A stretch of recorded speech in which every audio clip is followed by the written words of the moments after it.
নমস্কার, সবাই কেমন আছো? আশা করছি অনেক ভালো আছো আর আমি কিন্তু বেশ ভালো আছি। প্রথম কথা যেটা, তো আমার ভিডিও তোমাদের কেমন লাগে সেটা অবশ্যই তোমরা কমেন্ট করে জানাবে। ভালো লাগলে কমেন্ট করবে আর না লাগলেও কিন্তু কমেন্ট করবে। আর হ্যাঁ, বেশ কিছুদিন ধরে আমার শরীরটা বেশ ভারী হয়ে গেছে, যার জন্য আমি রোজ সকাল সন্ধ্যা একটু এক্সারসাইজ করি। এক্সারসাইজ করলে শুধু শরীরটাকে কমানো না, এক্সারসাইজ করলে নিজের শরীরটা ঠিক থাকে, বডি ফিটনেস থাকে, তোমার খাওয়া দাওয়ার চাহিদাটা বাড়ে, নিজের মন মাইন্ড একদম ভালো থাকে। আর শুধু তাই নাই, এই এক্সারসাইজের ভিডিও দিয়ে কিন্তু আমার ভিডিও কিন্তু যথেষ্ট ভাইরালও হয়েছে। আশা করছি তোমরা আমার দেখেছো। অনেকেই বলতে পারো যে তুমি এইসব ব্যায়ামগুলো কোথা থেকে শেখো। অ্যাকচুয়ালি এইসব ব্যায়ামগুলো না আমি ফোনে সার্চ করে করে দেখি। এমন কোনো জিনিস নেই যে আমি বলবো যে আমি এটা পারবো না। আমি প্রত্যেকটা জিনিসই বলে হ্যাঁ পারি না তো কি হয়েছে, পারবো, চেষ্টা করবো, ট্রাই করব। প্রত্যেকটা কাজের মধ্যে নিজের জেদ রাখা দরকার, আর জেদ না রাখতে পারলে কিন্তু কিচ্ছু করতে পারবে না। অনেকে আমার ভিডিওতে কমেন্ট করেছিল, যে ভিডিওটা আমার ভাইরাল হয়েছিল, মানে ব্যায়াম করার ভিডিও, বলেছিল যে দিদিভাই তুমি খুব সুন্দর ব্যায়াম করেছো আর আমার শরীরটা না অনেকটা মোটা, আমিও চাই এরকম তোমার মতো ব্যায়াম করতে, কিন্তু ব্যায়াম করতে অনেক কষ্ট হয়। হ্যাঁ, আমি তাদেরকেই বলবো, সত্যি কথা বলতে ব্যায়াম করতে প্রচুর কষ্ট হয়, প্রচণ্ড কষ্ট। সে কষ্টের মানে সীমা সংখ্যা নেই। নিজের শরীরকে ফিটনেস রাখতে গেলে তো একটু কষ্ট করতেই হবে, তাই কি না বলো? এমনকি ব্যায়াম করতে করতে নিজের মাথাটাও ঘুরে যায়, মাথাটা মানে সেন্স হারিয়ে যাওয়ার মতো অবস্থা হয়ে যায়। আর তোমরা একটু লক্ষ্য করো, দেখো আমার যে বেলিটা কিন্তু আগে যথেষ্ট বেশি ছিল, এখন দেখো আস্তে আস্তে একটু কমে গেছে। আমি যে ব্যায়ামগুলো করছি শুধু বেলি নয়, মানে সারা শরীরের প্রত্যেকটা অংশই কিন্তু ভালো থাকবে।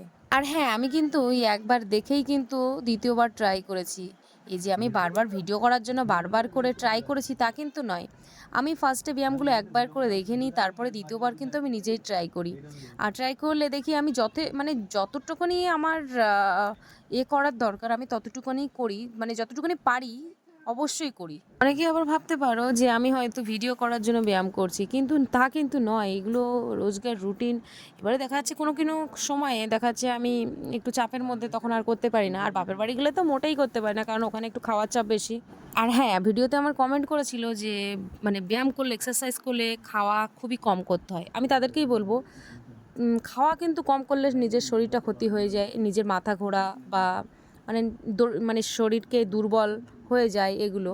আমি তাদেরকেই বলবো যে ব্যায়াম করো, বেশি বেশি করে খাও, মন মাইন্ড ভালো রাখো। আর কষ্ট করলে তো সফলতা একদিন হবেই হবে, সেটা যে কোনো কাজের দিক থেকে হোক, ব্যায়াম বলো আর যে কোনো কাজ বলো। আর হ্যাঁ, আমি যে ভয়েস ওভার করছি, কারণ কপিরাইটের জন্য আমি হয়তো অরিজিনাল সাউন্ডটা দিতে পারছি না, তো তার জন্য আমি পরে এডিটিং করার সময় আমি আর কি ভয়েসটা দিয়ে দিলাম। আর হ্যাঁ, তোমাদের মতামত থাকলে একটু কমেন্টে জানিয়ে দেবে, আর একটু বেশি বেশি করে ভালোবাসা দেবে, কেমন? কারণ এর আগেও কিন্তু তোমরা আমার প্রচুর ভালোবাসা দিয়েছিলে, সেই কারণেই বলছি। আর হ্যাঁ, যারা নতুন কাজ শুরু করেছো ফেসবুকে, তাদেরকে একটাই কথাই বলবো যে তোমরা মন দিয়ে কাজ করো, পেছনের দিকে ঘুরে তাকিও না, কে কি বললো কি না বললো, একদম তাকানোর দরকার নেই। তোমাদের কাজ করে যাও, অবশ্যই কিন্তু তোমরা সফলতা পাবে, সাকসেস পাবে। আবারও একটা কথা তোমাদেরকে বলি যে আমার ভিডিও তোমাদেরকে কেমন লাগে একটু কমেন্টে জানাবে। শুনলে না নিজের বুকটা একটু গর্বে ফুলে ওঠে। তো সবাই ভালো থাকবে, সুস্থ থাকবে, ধন্যবাদ।